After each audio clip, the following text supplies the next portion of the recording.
अस्सलाम वालेकुम। आज हम बात करेंगे कि अगर आपको बच्चों के ऊपर गुस्सा आ जाए तो क्या करना चाहिए।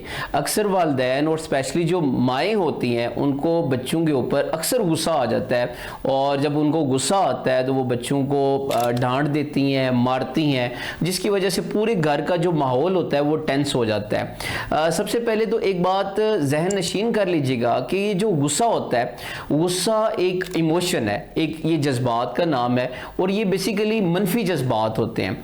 और जब भी इंसान को गुस्सा आता है उस गुस्से के पीछे कोई ना कोई वजह होती है। ऐसा नहीं हो सकता कि किसी इंसान को बगैर वजह के गुस्सा आ रहा हो। हमने बाज़ औक़ात देखना होता है कि वो वजह कौन सी है, और आपको जिस पे गुस्सा आ रहा होता है और हो सकता है वो उसकी वजह ना हो। मिसाल के तौर पे अगर माँ को शोहर पे गुस्सा आता है तो शोहर पे गुस्सा निकालना मुश्किल होता है, और बच्चे के ऊपर गुस्सा निकालना आसान हो जाता है। लिहाजा माँ क्या करती है, गुस्सा उसको अपने शोहर पे आया लेकिन शोहर पे गुस्सा नहीं निकाला, वही गुस्सा अपने बच्चे के ऊपर निकाल दिया। यही वजह है कि वासिफ अली वासिफ फरमाते हैं कि जो गुस्सा होता है ये बड़ा सियाना है, ये हमेशा कमज़ोर पे निकलता है, ताकतवर पे गुस्सा नहीं निकलता। सबसे पहले तो हमें ये बात देख लेनी चाहिए कि हमें अगर गुस्सा आता है तो उस गुस्से के पीछे वजह क्या है। जब भी इंसान मुस्तकिल तौर पे और ज़्यादा वक्त अगर एक मनफी स्टेट में रहता है और मनफी हालत में रहता है और चीज़ों के बारे में मनफी सोचता रहता है तो वो थक हार जाता है, उसका जहन थक जाता है, तो उसको गुस्सा आना शुरू हो जाता है। सो माओं के लिए स्पेशली ये मैं कहूँगा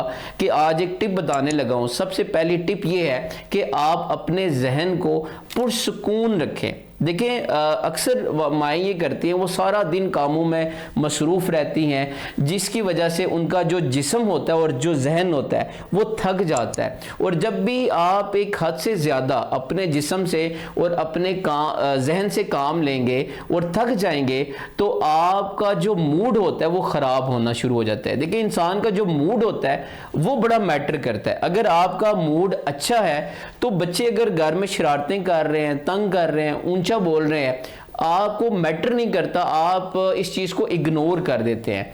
और अगर आपका मूड ख़राब है तो बच्चे ने हल्का सा भी कुछ किया, कोई छोटी सी शरारत कर दी, माँ को बहुत ज़्यादा गुस्सा आ जाता है, उसको मारना शुरू कर देती है। सो डिपेंड करता है कि आपका मूड कैसा है, और आपका मूड अच्छा होना चाहिए। और मूड अच्छा करने के लिए सबसे बेहतरीन मैंने जो आपको टिप बताई है वो ये है कि आप अपने जहन को पुरसुकून रखें, आप अपने लिए वक़्त निकालें। आप मदर सुबह उठती है 6 बजे नमाज पढ़ के वो काम करना शुरू करती है, सारा दिन घर की सफाई, बर्तन धोना, खाना बनाना, फिर सब्जी लेके आना और फिर शाम का खाना, वो अपने लिए वक्त ही नहीं निकालती, जिसकी वजह से वो स्ट्रेस में चली जाती है। आप अगर सिर्फ मोबाइल की एग्जांपल लेना, अगर आप मोबाइल को बहुत ज़्यादा इस्तेमाल करते हैं और काफ़ी देर तक लगे रहते हैं तो उसकी जो चार्जिंग है वो ख़त्म होना शुरू हो जाती है। और अगर आपने कोई बहुत अहम काम भी करना है और उसकी चार्जिंग अगर 1% पे आ गई है तो आप मोबाइल को ये नहीं कहेंगे कि आप थोड़ी देर और रुक जाओ, मैंने ये काम कंप्लीट करना है। ऐसा नहीं होगा, आपका मोबाइल बंद हो जाएगा।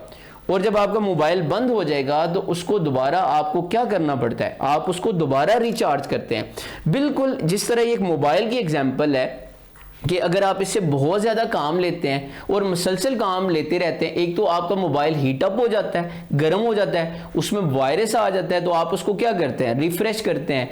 एंटीवायरस आपने डाउनलोड किया होता है, उसको बार बार फिर आप उसको रिफ़्रेश करते हैं। और दूसरा, जब उसकी चार्जिंग ख़त्म होती है तो आप उसको रिचार्ज करते हैं। बिल्कुल इंसान के साथ भी होता है कि अगर आप अपने जिस्म से बहुत ज़्यादा काम लेते हैं, आप अपने दिमाग से बहुत ज़्यादा काम लेते हैं तो आपका जिस्म और जहन थक जाता है। और जब भी जिस्म और जहन थक जाता है तो आप एक ऐसी स्टेट में चले जाते हैं कि आपके जहन में मनफी ख्यालात आना शुरू हो जाते हैं। देखिए, मेरे हस्बैंड को मेरा ख्याल नहीं है, मेरे बच्चों को मेरा ख्याल नहीं है, मैं हर वक्त काम करती रहती हूँ, मैं थक जाती हूँ, किसी को मेरा ख्याल नहीं है। सो इससे बचने का बेहतरीन तरीका यह है कि आप अपने लिए वक्त निकालें और अपने आप को रेस्ट किया करें और अपने जहन को पुरसुकून रखा करें। दूसरी बात यह है कि देखें, आप